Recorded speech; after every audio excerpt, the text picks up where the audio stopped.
Welcome back to Season 3 of the Sober Motivation Podcast. Join me, Brad, each week as my guests and I share incredible and powerful sobriety stories. We are here to show sobriety is possible, one story at a time. Let's go. In this episode, we have Leanne, who shares her journey of overcoming an addiction to alcohol and cocaine and the transformations she has seen in her life since choosing recovery. She openly discusses her early life experiences, her struggles being adopted, dealing with ADHD, the pressures of a dancing career, and her almost life-ending relationship with substance abuse. Leanne's daughter was born with serious health conditions, and Leanne struggled to cope and went deeper and deeper into her addiction. Leanne stresses the importance of honesty and introspection in recovery and the need for help and connection. Leanne and her daughter Darcy have a saying, "We move." And from listening to her story, you will understand the importance sobriety plays in both of their lives. This is Leanne's story on the Sober Motivation Podcast. Before we jump into this episode, in collaboration with Sober Buddy, I'm hosting a free support meeting February 12th at 9 a.m. Eastern Time. We've got 100 sign-up spots that are available, and this is an invite to all of you to come and check out this group. You can share, you can hang out, you can check in, you can talk about the topic that we're going to bring up. But I would love to see a few of you there. I'll drop the link to sign up to join the Zoom in the show notes below. But I'd love to see a few of you there. This is a support group hosted by Sober Buddy. I'll be there and some other members of the team. And also the incredible Sober Buddy community members will be there as well. And yeah, you're all invited. So hope to see you there. Tap the link in the show notes below, get signed up. And that's Monday, February 12th at 9 a.m. Eastern Standard Time. See you then. How's it going, everyone? Brad here. Welcome back to another episode. Leanne's story is incredible, and I'm not going to spoil it at all for you. But when I went back through the editing, I couldn't help but shed a few tears myself. Her incredible ability to share her story and everything she's going through and her willingness to share this is incredible, and I feel that it's going to help so many people. I want to mention before we jump into the episode that we do talk about a suicide attempt that Leanne had. So that is in the episode. I hope you guys enjoy this, and I'll see you at the end. Welcome back to another episode of the Sober Motivation Podcast. Today we've got my friend Leanne with us. Leanne, how are you? Good, thank you, my friend. I'm good. How are you? I'm well. Thanks for jumping on here and being willing to share your story with all of us. Oh, no, I'm so blessed to be here. I've been waiting a long time to do this, so I'm super excited to chat to you today. I really am. Awesome. So how we start every episode is with the same question. What was it like for you growing up? Growing up, I have to say, I was born in 1983 in England. I was adopted very young, so I went into the care system for a bit. And I have to say, I was adopted into a family of love, 2.4 children. And it was nice. It was a nice place to be. I was given such a nice home, and I'm really grateful for that, and still really strong family bond. Yeah, I have to say it was nice, which is why sometimes you think, well, how did it end up the way that it did? You know, looking from the outside, everything always looks shiny sometimes, doesn't it? But sometimes it's not. Yeah, wow, interesting. I don't know if we've had anybody on the show yet, at least not that I know of, that's been adopted. What age did that happen at?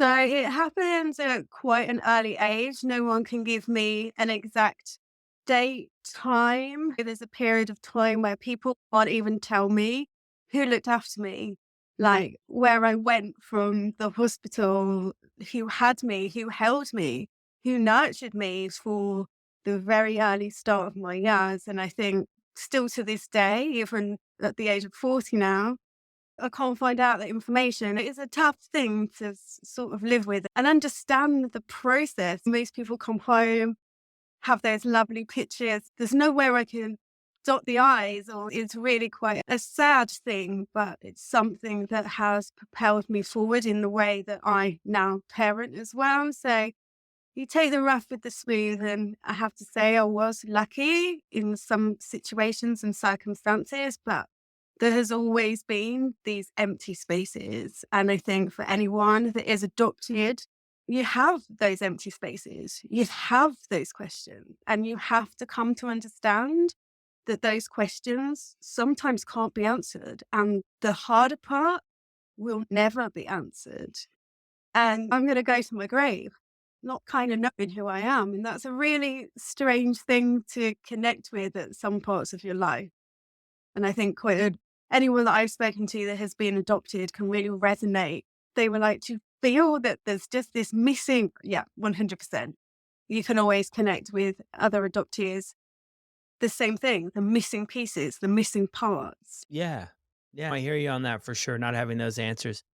Definitely create a void. How do you progress through school and all that stuff with your adopted family? So I was given a good education. My family moved to the new up and coming estate with the good schools and community buildings, places for kids, parks for kids. It was all there. It was all very glorious. I had a sister. My parents loved me. Dad worked hard. Mom stayed home.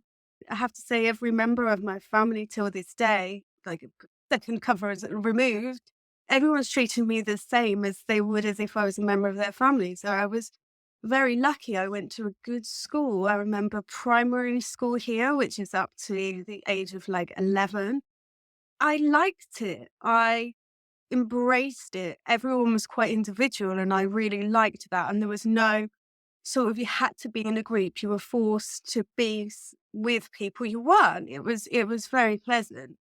I got to scenery at like secondary school here, which is your age 12. Different kettle of fish completely. Everyone knew who they were. Everyone had their stories, had their roles. And I was like, I don't know who I am. At this age, I don't know who I am. And I found it really hard to identify. I was very different to other children. My parents have always been really open about my adoption. So I was really open about my adoption.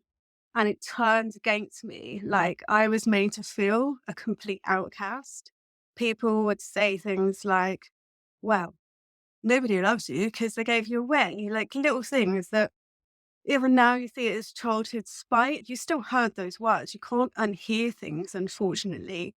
So that's when it turned. I wanted to fit in. So for me, alcohol started around age 12. Parties, I would be the girl that brought the booze to the party. I would be the one that would sneak the odd beer into school. I would be that person. And it started because I had these things. People started to like me. So school, secondary school, even though I did quite well, scraping by, not doing any work, I just had no interest. My interest was already at 16 years old, leaving, getting my own flat, drinking myself, doing drugs, like all these things. I had it massively planned out in the early years for me as well. I had no structure. I didn't have any focus, which I later found out later on in life, well, about 2 years ago, that I've got ADHD. No one picked up on it. So all these things sort of catalyst to my behavior traits, which I now know. I just thought there was always something severely wrong with me, or it didn't fit in with the crowd. So I can't say I hated school because I went, like, I never bunked off, but I didn't fit in. I didn't like it. I put myself under immense pressure, immense strain. I tried to mold into people and things that I wasn't. I was the joker. I was the one that tried to please everyone, but little did I know that I was giving myself absolutely no pleasure at all. So I scraped by. I did quite well with my grades, but I didn't enjoy it. And it was setting me up for this empty feeling, which sort of came later on in the following years to come. Yeah, I'm with you on that. I assumed a lot of those same roles too in school and a lot of people it seems like on the podcast too. We really get comfortable with wearing a lot of different masks that we Yeah. can be this person in this circle, be that person here, be this person at home.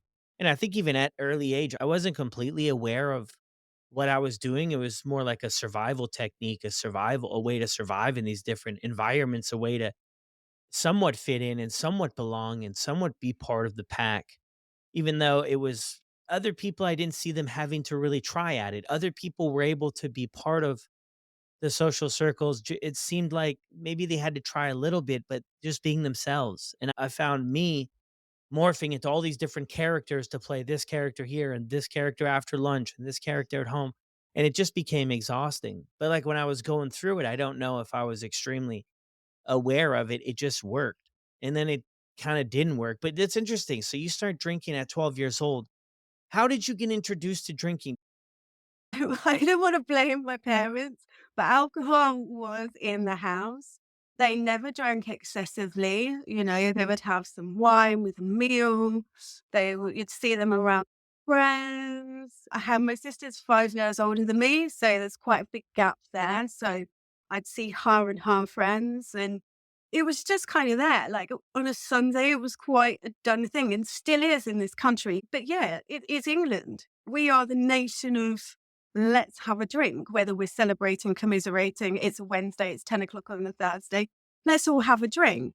So I think I was first introduced to alcohol when I was actually on a family holiday in France. We were given some wine. It seemed like a really exciting treat. It's something that I'd longed for. And then it turned into cans of beer after school, which turned into I was the girl that would, because I looked quite old at the time, could get a bottle of vodka.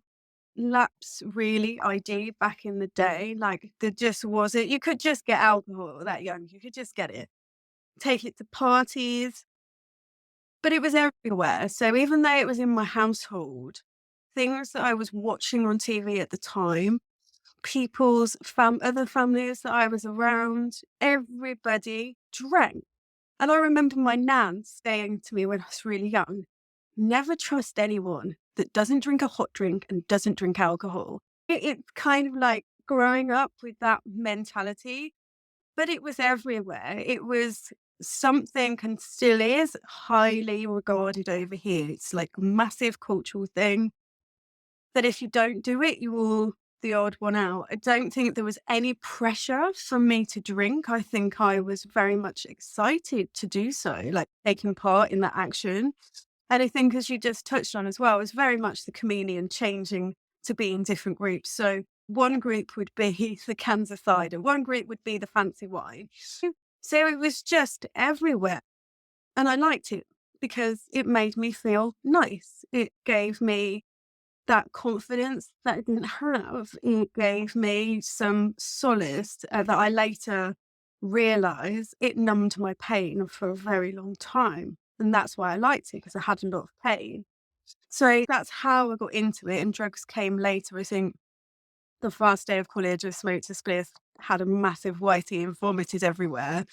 And then the day after that, I was introduced to cocaine. And that was just on a college toilet, you know? And I obviously have learned over the years, I've got a very addictive personality. So if I do something, I do it wholeheartedly. I do it a lot. And there is no stopping me. So that's how it started. But when you look back, you can understand why you did things. But at the time, you're just doing them. There's no thought, there's no consequences, there's no rationality. There's just, you're doing it. You can't explain why you're doing it. Only if you could. It would stop a lot of this, wouldn't it?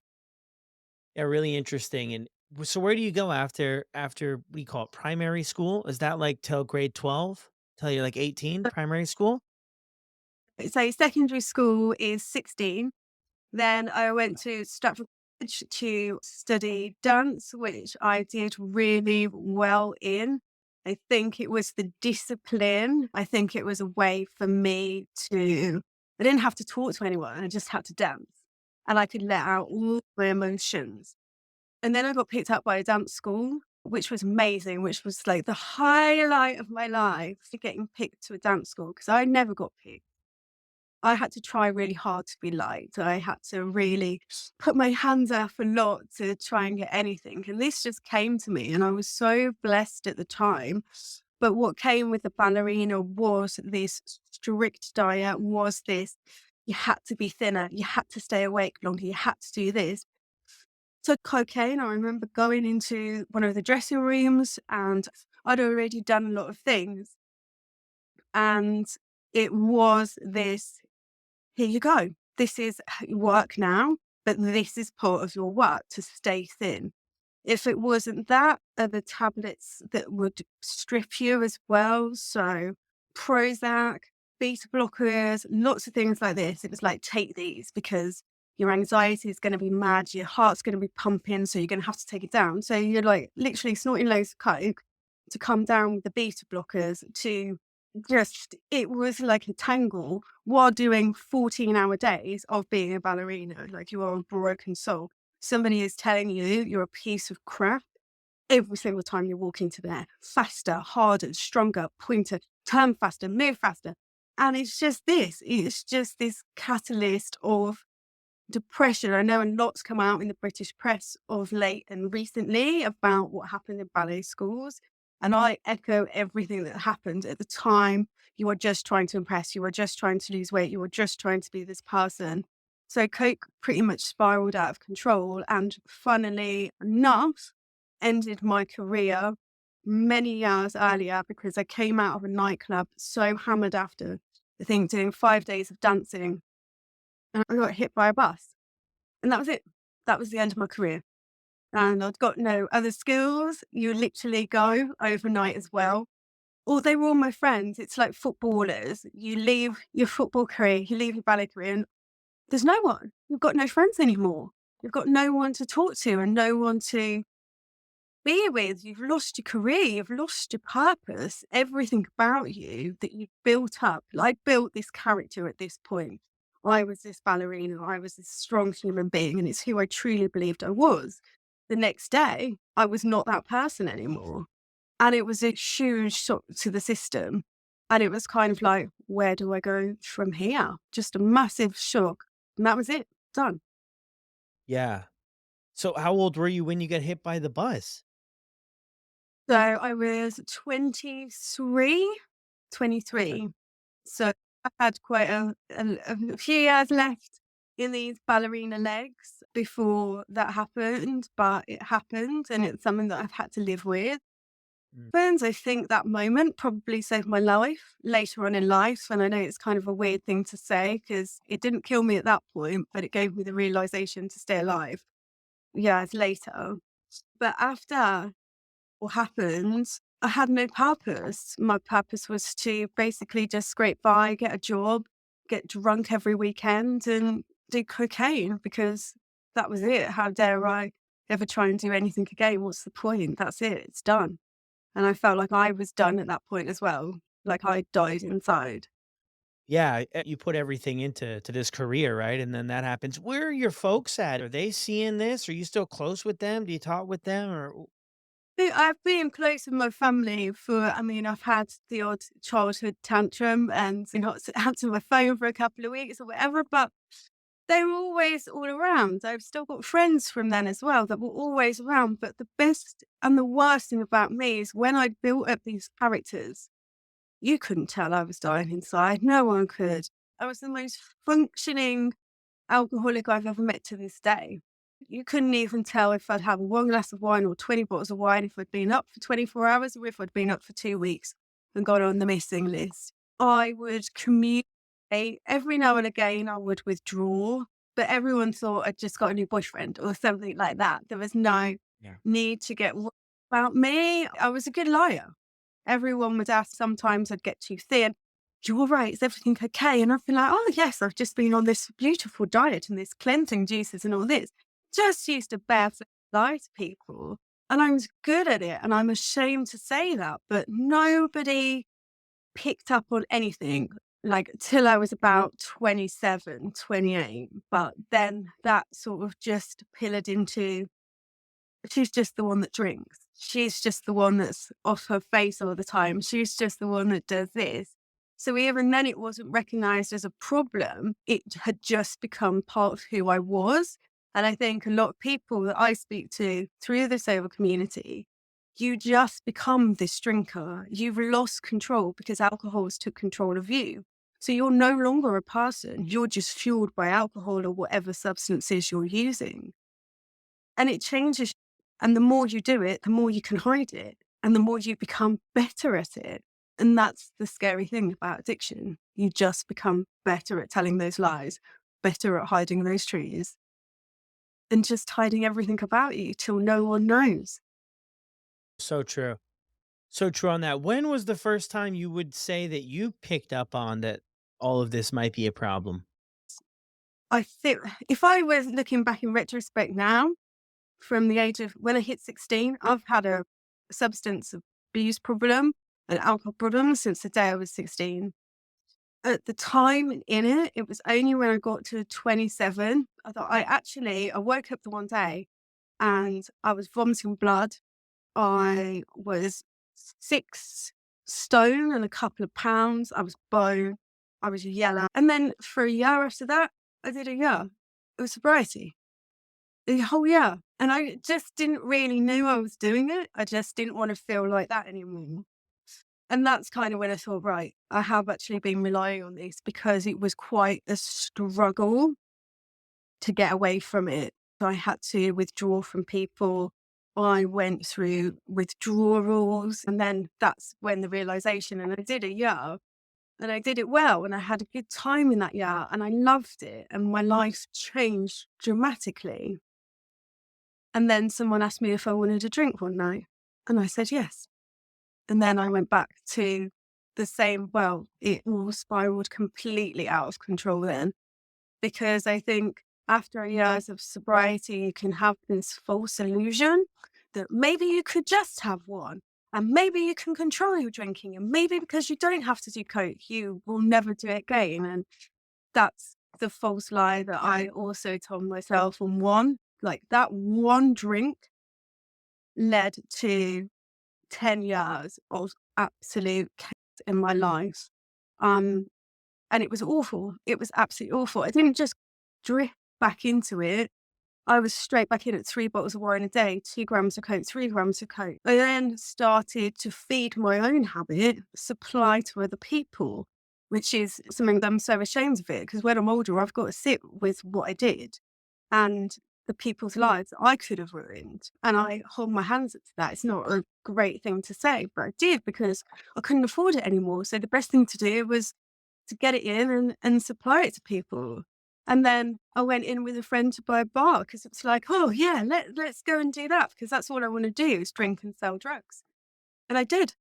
And it almost ended me. And it was the hardest time. And I think when you look back, you don't realize that when you are scraping the barrel every single day, trying to be a human being, when you have the weight of the world on your shoulders every day, how hard it is. And that's what I look back at. And that's what hurts is I didn't have to go through that pain, that heaviness, that feeling empty and brokenness. I just didn't have to do it.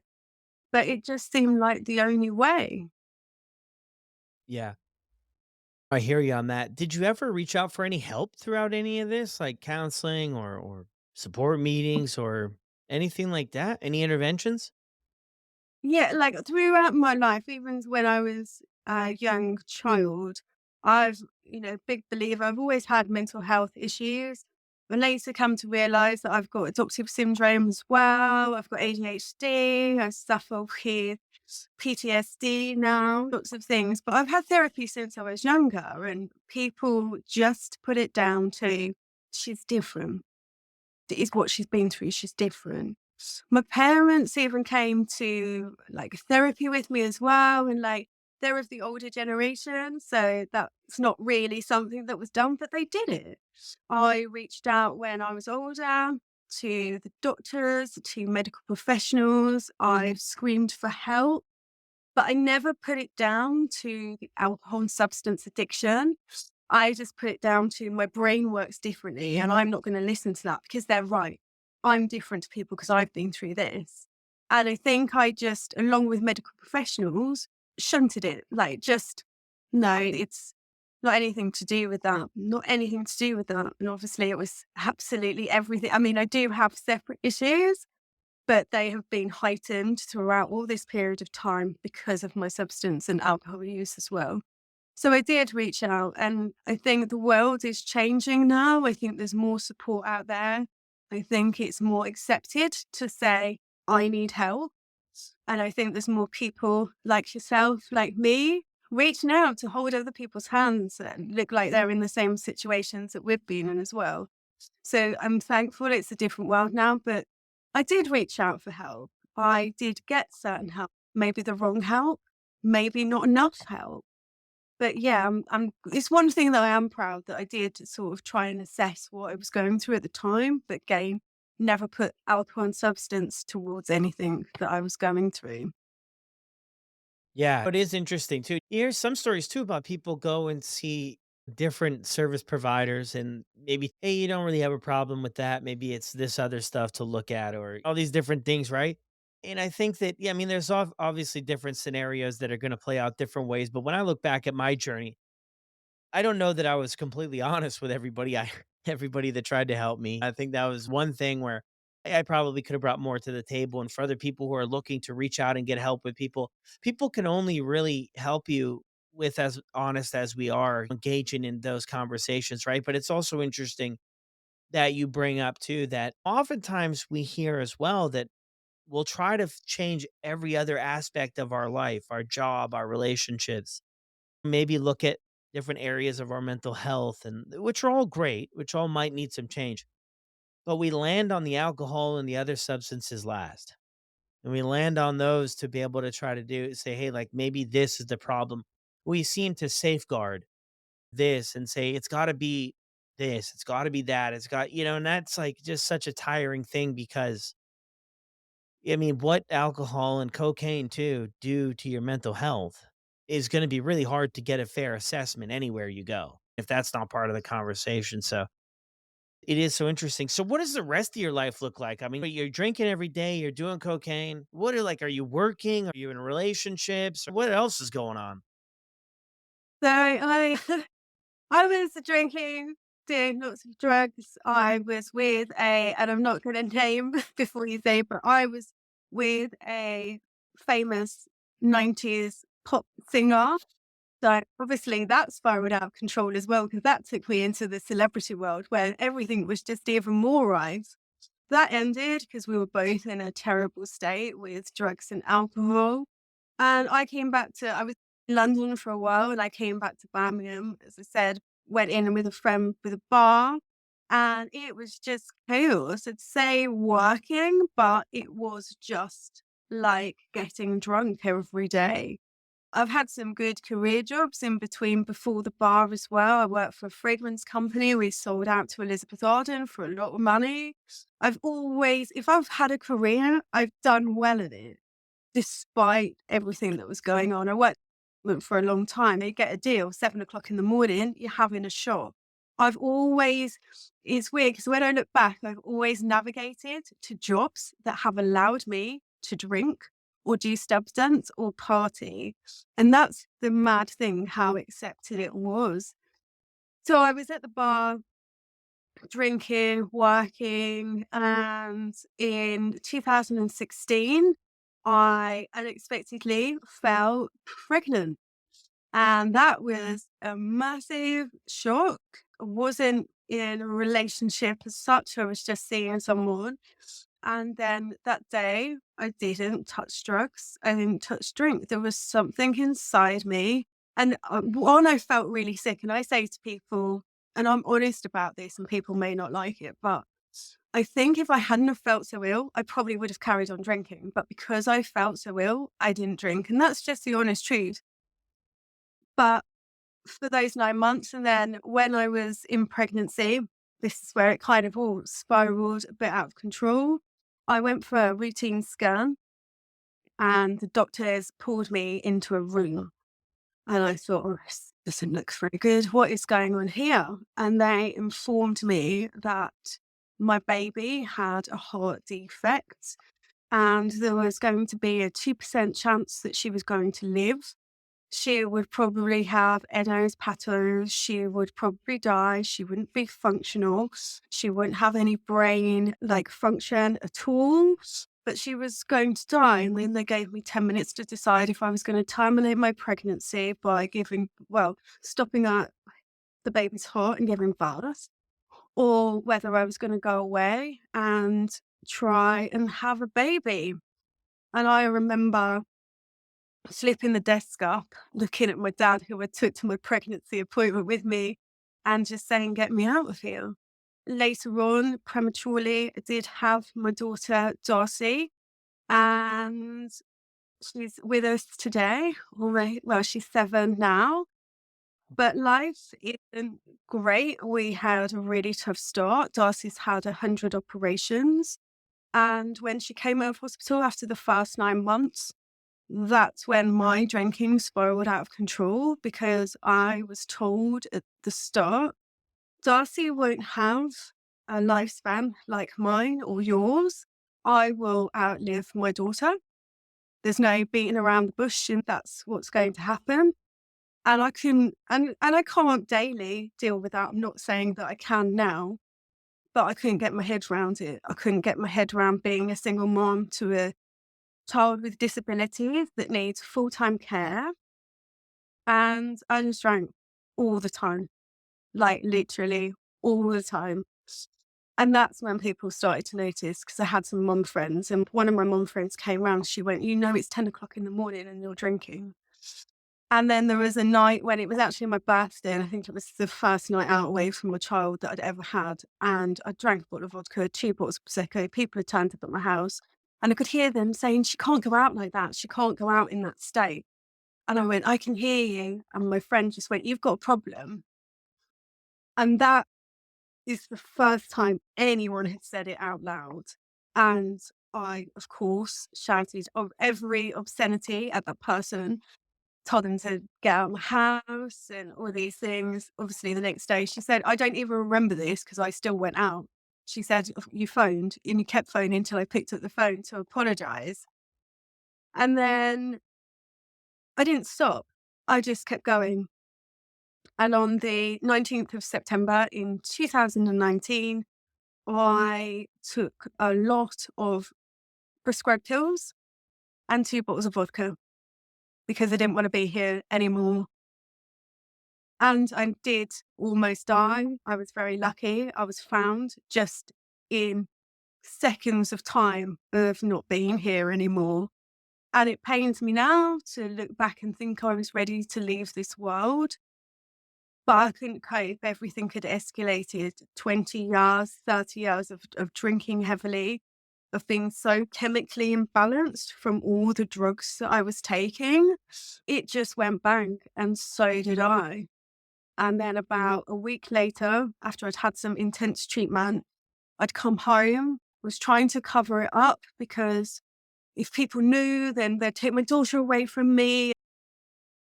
And I got home and I went to therapy, and somebody said to me, "Have you ever considered really giving up alcohol?" By this time, after my drugs was the last thing on my mind, because I do think it tipped me to the point of doing that. And I had a deep discussion with a therapist for over 2 hours about giving up alcohol and what it might do for me. And I said, "I'll go away and think about it." And I did. And less than a year after that, so on the 25th of July, 2020, that was the last time I had any alcohol. And I've never had any to this day. And I still live with the knowledge of the relationship I have with my daughter at some point will come to an end. And that is every parent's worst nightmare. But I live with it today because, do you know what? The best thing that I can ever do is be present. And being present gives me everything I'm going to lose one day. And I don't know how to explain that properly, but the presence I have around her now, being totally there, 100%, every second, every minute,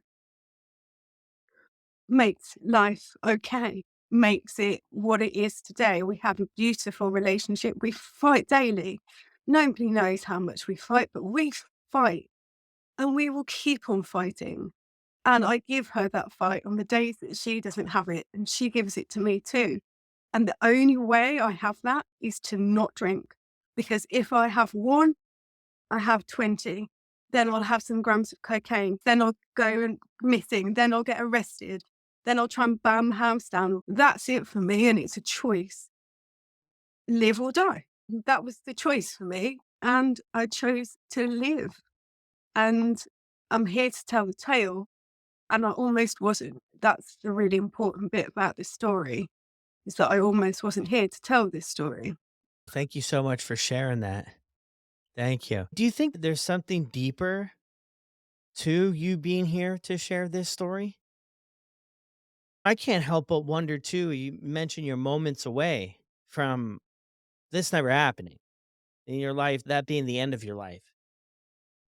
I don't know, but something happened. Something or somebody saved me, not only the person that was there, but I think through everything that I've been through in the past, that I need to be here to tell this tale literally as I'm lying on the floor. And I can still, this is part of my PTSD as well.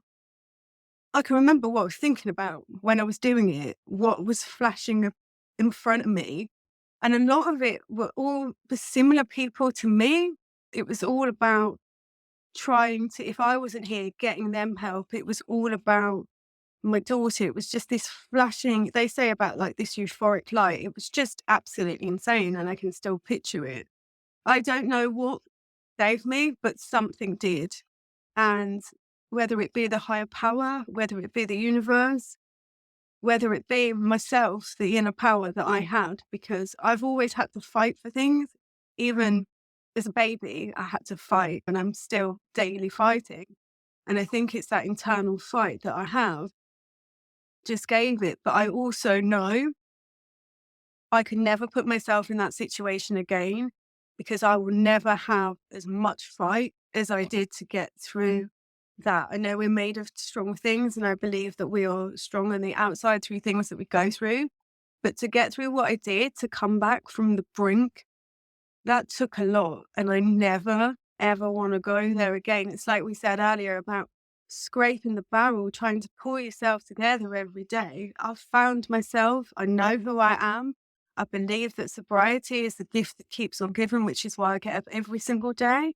And I give my sobriety to other people because it's the only way I get to keep mine. And I'm blessed about that. The more we give, the more we get to hold on to as well. And I think it's such a powerful tool. It's something that no one ever reached out and held my hand about or spoke to me about. But I reach out to every single person's hand. I have tough conversations in any situation possible because they need to add. Everyone is dying in silence. Why aren't we shouting? Our brothers, our sisters, our friends, our mothers. It's not just the people that are taken by addiction, by mental health.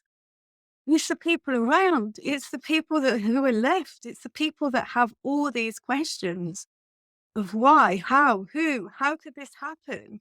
So I believe truly, I went a bit off a tangent then, but I believe it's the inner have and the words that I've got to share with the world now, because they're really important, because I learned the hard way. And people say, why do you talk so openly about it? Like, I'm sure my parents don't like to hear some of the things that I say and what I've been through and what I've done, but they truly believe in it because my dad said, I don't want anyone to feel the pain that I did, because you never have to, like, to never have to go somewhere like that. You don't have to. There's someone that will listen. There's someone that will care. I'm living proof that you can get out of addiction like yourself. You can change, can, for the better. So true. It definitely can. Well, go back to when you first started out all this. You mentioned you taught with a therapist or counselor there for a couple hours, and it suggested that you take a look at this whole drinking thing. I mean, what are some of the first steps you take? Because you mentioned there too, which something that stood out to me, and I'm sure at the time you definitely felt that to be 110% true, right? Things really unraveled there. But listening to your story a little bit here, and I obviously wasn't there for all of it, but it seems like things have been headed that direction or unraveling maybe at different scales, since you were 16 probably, and then things really sped up there. But what are some of the first things you do to start to get yourself out of this spot that you're in? The first thing that I did when I went to therapy, I remember me and my therapist, Graham. I still see him now. And I told him loads of bullshit. It just all came out and I was all erratic and I was just telling lies, lies, lies. And he just looked at me and went, when you're prepared to sit down and tell me the truth, we'll have a conversation. A bit like Robin Williams and Good Will Hunting, that type of therapist. He knew that I was just full of bullshit.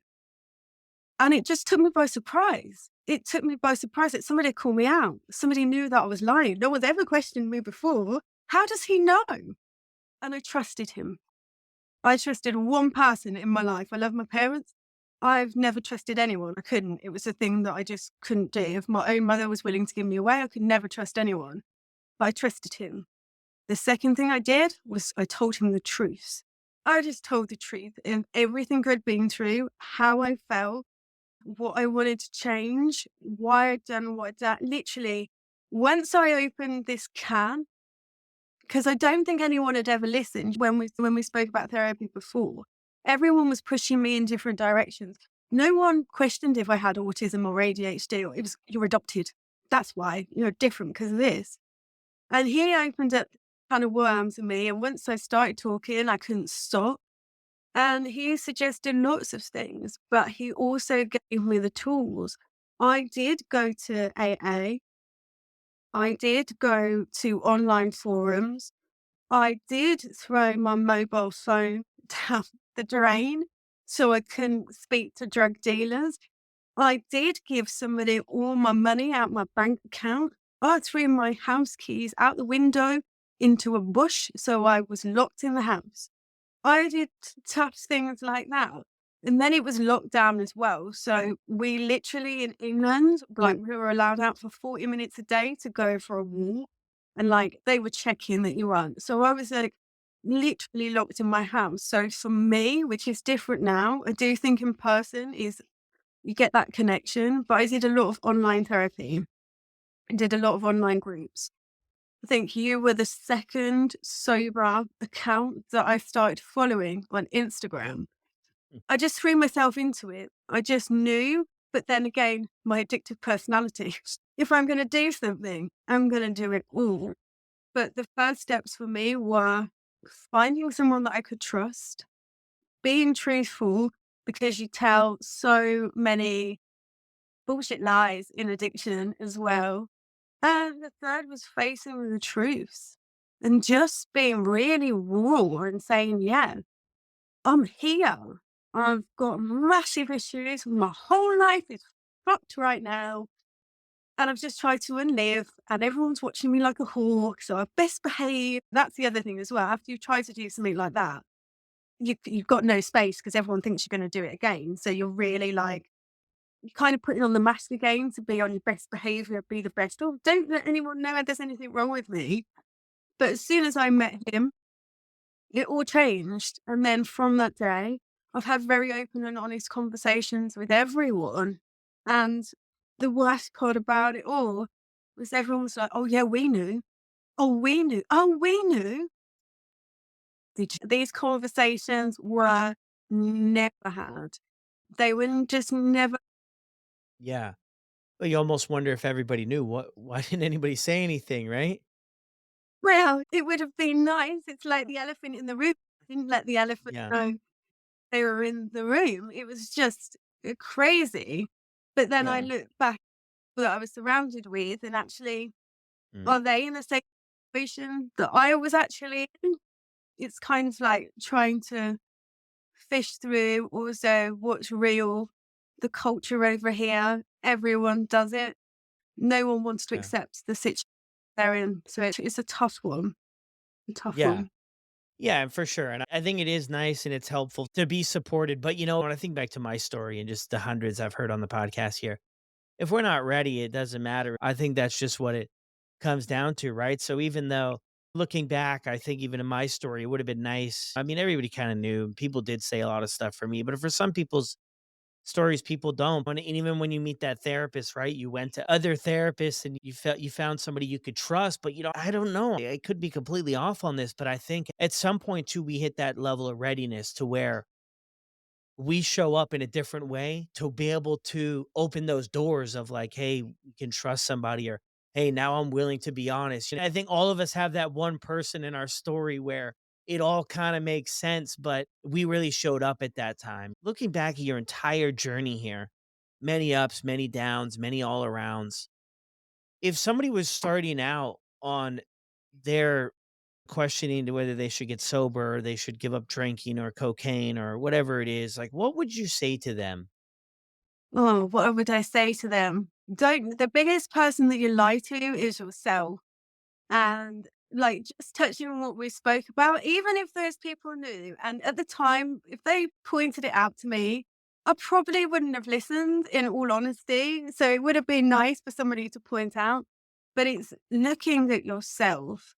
And it's not just comparing yourself to, this was me for a very long time. Well, everyone else is doing it and everyone else is okay doing it. Look at yourself. I completely relate to sobriety, to being a lone wolf. Not saying that people aren't going to have friends and this, that, the other, but I have had to go, right, this is me. This is all that matters right now, is finding this strength. I'm not going to do it for this. I'm not going to do it for that. I'm doing it because I need to do it. Look, be truthful to yourself. It's something that I wasn't for a long time. It takes a lot of courage to have those sit down conversations with your mind.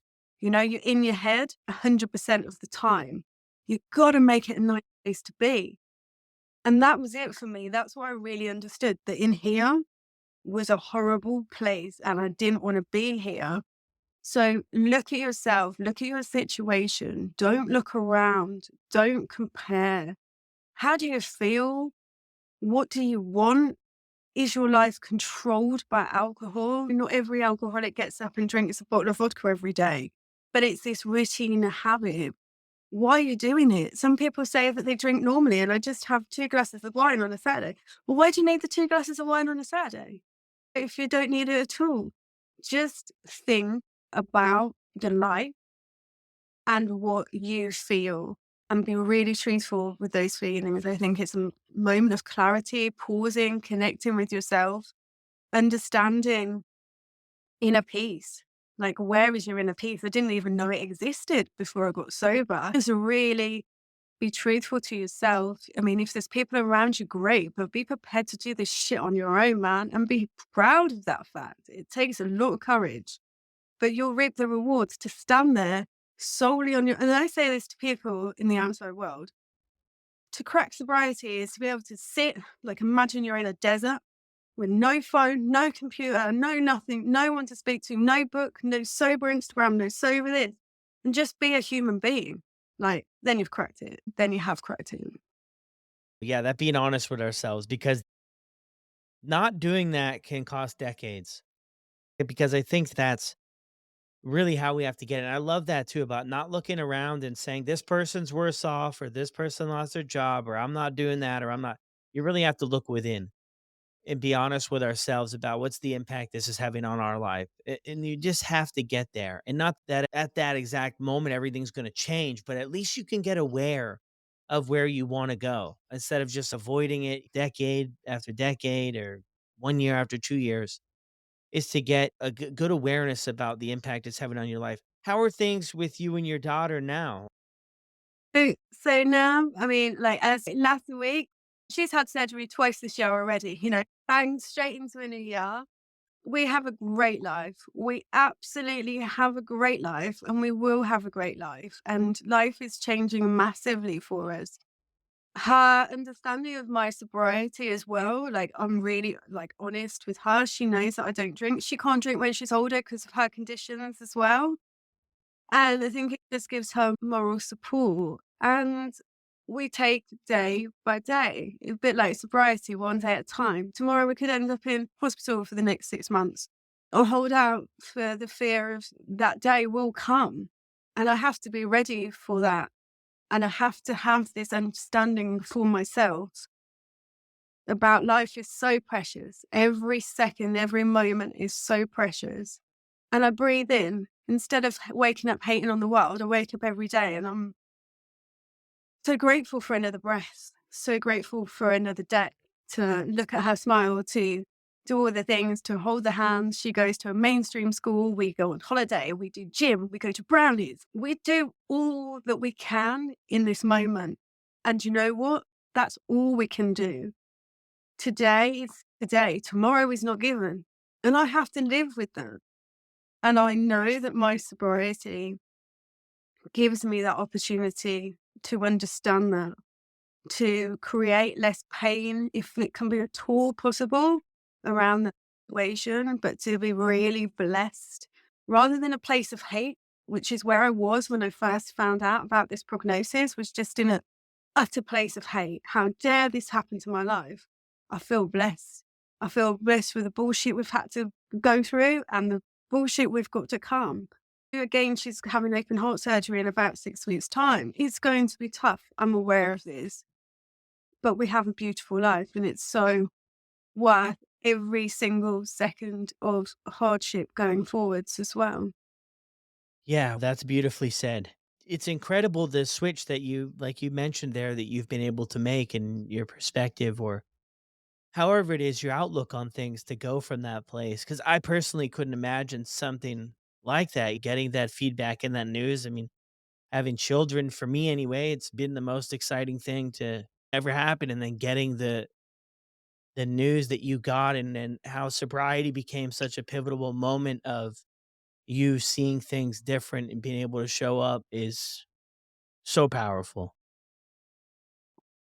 Hate can eat you alive. Hate and the inner torture of yourself. Life is tough for every single person that walks this planet. It's tough in some way. Ours is slightly tougher in a different way.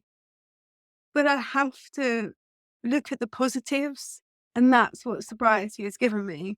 If I'd have stayed in the path that I was on and drinking my pain away, that's what I was doing. I was drinking my pain away because it's too painful. It is painful. There's no denying that. My life is going to be painful. But I want to live this life. And if I'd have carried on, I do believe I wouldn't be here if I hadn't have changed that the power of life. It's the life that we were given and we roll with it. Me and Darcy have got this phrase, we move. Whatever we're given, we move. And I will make it move and continue moving. Even when that day does come, I will make sure her legacy will carry on in a way to support other people like myself and her and families like ours and what they have to live with as well. Sorry. That's okay. That's beautiful. We move. We I move. love We do. We're moving. I love that. Wrapping up here, is there anything else that you want to share with us, Leanne? I mean, before we even get to that, I have to just say thank you for sharing your story. And it's not easy, right? It's not always easy, but it's important. So I just want to say thank you on my end here for you sharing it with us all. No, thank you for having me in the outside space. I'm a true believer. If we share our stories, it encourages other people to share theirs. It's a bit like this Spartacus moment where I had a problem and someone goes, I did, but I didn't want to say anything. And I'm glad you did because now I can stand up and cry. The other day, I wore one day at a time t-shirt to my children's school and someone beeline for me went, which one are you in? It's conversations in the school playground. And I'm a big believer. My Instagram account is just about my truths. I tell it very true. I tell it very authentically. It's not rainbows every day, this sobriety malarkey, but it does change. I now work with the prison service, rehabilitating people in situations that have got locked in the system through drug use, drug misuse. I rehabilitate people that have got addictions from being inside prison.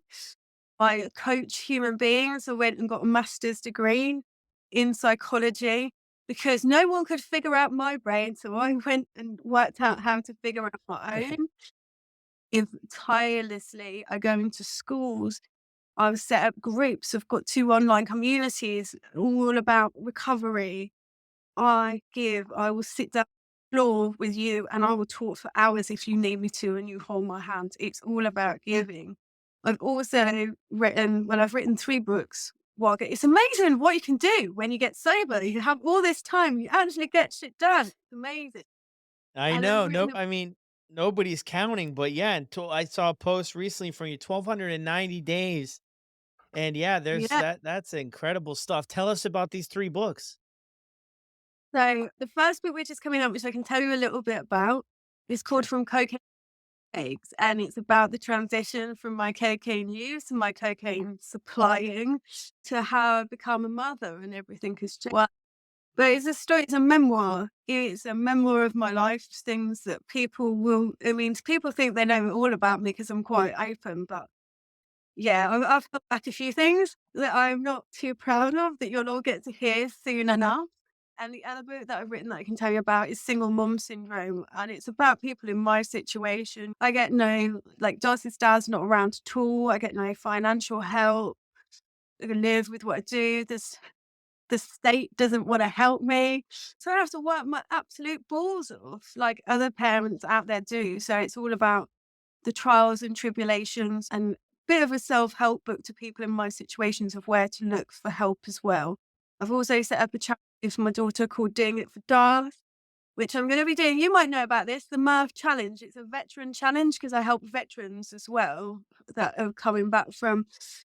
So doing loads of different things, 100-mile runs, the Mirth, like probably going to try and jump out of a plane, lots of things. So in the 3.5 something years, life has changed and I'm never going to stop. But the one thing that is so important to me every day, and I get up, I mean, I've been speaking about sobriety since about 5 o'clock this morning, but I give it to keep this to give to, I don't do it for rewards. I literally can spot someone that's in pain. I literally can beeline for anyone in a room. I spot people that are in pain. It's like this gift that I have, and I'll help you. I'll help anyone in any situation, any of the time, like yourself. Love that. Thank you so much. Well, huge congrats. And is there anything else you want to leave us with before we sign off? Just as I said before, to look within, to see whether you are peaceful, to see, a lot of people, their addiction on, well, I'm not as bad as him and I'm not as bad as him and I still go to work.